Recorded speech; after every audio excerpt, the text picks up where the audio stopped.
এ পর্যায়ে বক্তব্য রাখবেন ইসলামী ছাত্র শিবির ঢাকা বিশ্ববিদ্যালয় শাখার সংগ্রামী সভাপতি সাদিক কায়েম ভাই।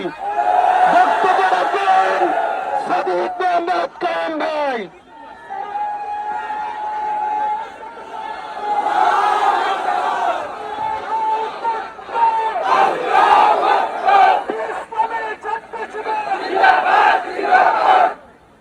أعوذ بالله من الشيطان الرجيم بسم الله الرحمن الرحيم।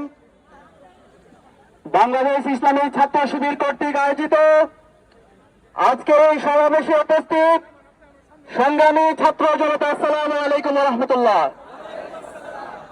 আজকে এই সমাবেশের শুরুতে গভীর শ্রদ্ধার সাথে স্মরণ করছি 24-এর ছাত্র জনতার অভ্যুত্থানে সকল শহীদদের এবং আগ্রাসনের বিরুদ্ধে লড়াইকারী আমাদের শহীদ সাইফুল ইসলাম ভাইকে আল্লাহ পাক শহীদ সাইফুল ইসলাম আলিফ ভাই সহ 24-এর অভ্যুত্থানের সকল শহীদদের জান্নাতুল ফেরদৌসের মেহমান হিসাবে কবুল করুক, আল্লাহুম্মা আমিন।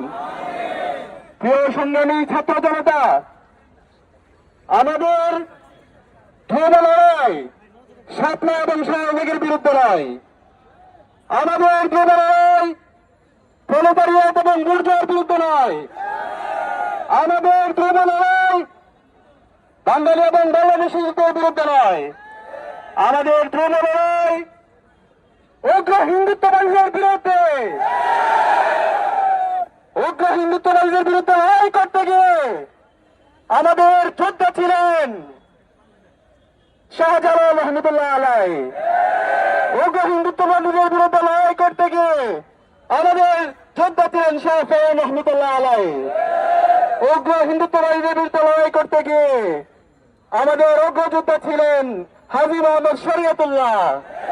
উগ্র হিন্দুত্ববাদীদের বিরুদ্ধে লড়াই করেছেন শহীদ আব্দুল মালেক। উগ্র হিন্দুত্ববাদীদের বিরুদ্ধে লড়াই করে শহীদ হয়েছেন আমাদের আব্দুল ফাহাদ।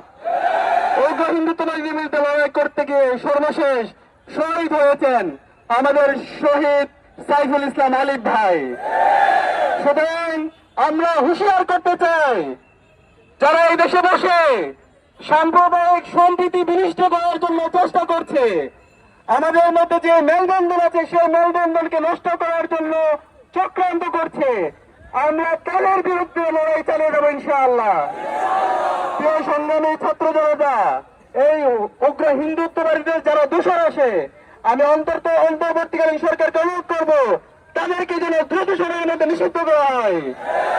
প্রিয় সংগ্রামী ছাত্র জনতা, আপনারা জানেন 24-এ ছাত্র জনতার উপর ফ্যাসিবাদী আওয়ামী লীগ এবং তার দূষণরা গণহত্যা এবং শিশু হত্যা চালিয়েছে।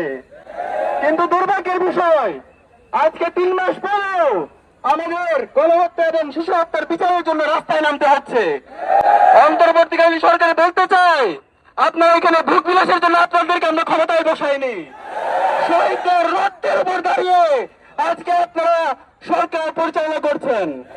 সুতরাং আপনাদেরকে অনুরোধ করব যে গণহত্যা এবং শিশু হত্যা যারা পরিচালনা করেছে আওয়ামী লীগ এবং তার দূষরদেরকে দ্রুত সময়ের মধ্যে যেন বিচারের আওতায় নিয়ে আসা হয়, না হলে আমরা আপনাদের বিরুদ্ধে আন্দোলন শুরু করব। প্রিয় সংগ্রামী ছাত্র জনতা,